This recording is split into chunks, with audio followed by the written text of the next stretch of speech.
Question 11 is placed as the penultimate question for this passage, the second passage of the Reading Comprehension Section 1 of LSAT PrepTest 157, but it probably shouldn't be the second to last question that you do.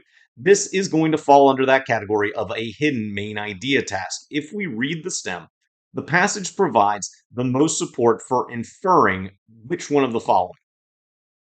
And we don't want to hunt and peck.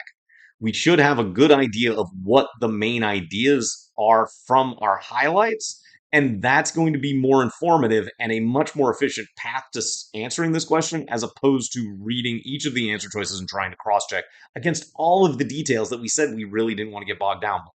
So for the purposes of this video, we'll reread the main idea highlighted sentences only to illustrate that they should be enough to eliminate a majority of these answer choices and potentially find the right answer itself, because it often, with these no reference, seemingly specific question stems, you're really looking at a hidden main idea. So reading from the top of our pink highlights, grammarians of the prescriptive school take it as part of their task to distinguish correct from incorrect usage in language and thereby to encourage the former.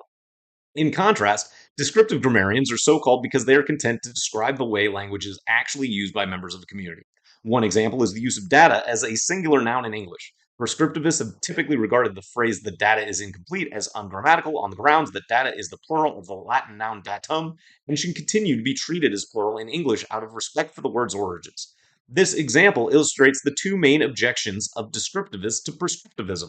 With regard to the scientific objection, it should be noted that while many attempts to regulate language have failed, some have succeeded.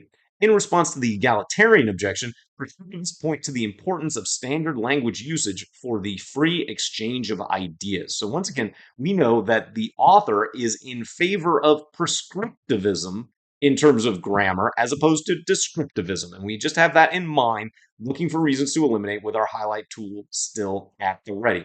Starting at choice A, the rate at which linguistic change takes place has increased as descriptivism has gained more widespread acceptance. Well, we don't know that descriptivism has gained more widespread acceptance, and we don't know that the rate has done anything.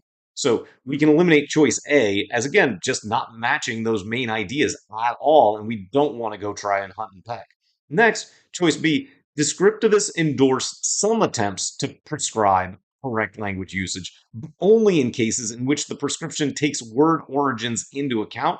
Well, no, the descriptivists don't prescribe correct language usage. That's the prescriptivists. So B is, again, backwards of the main idea.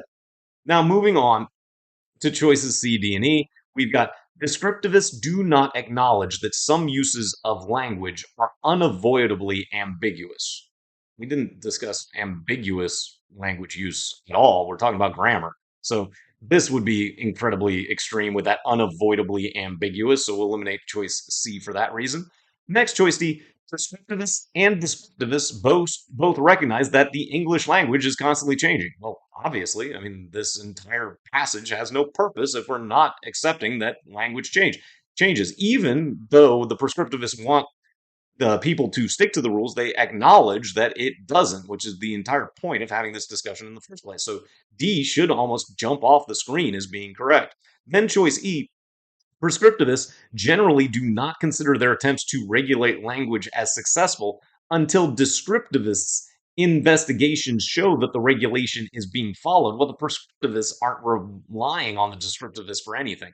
There's just, again, this discussion of which one has an objection to the other and which side the author comes down on, which, of course, is the prescriptivist side.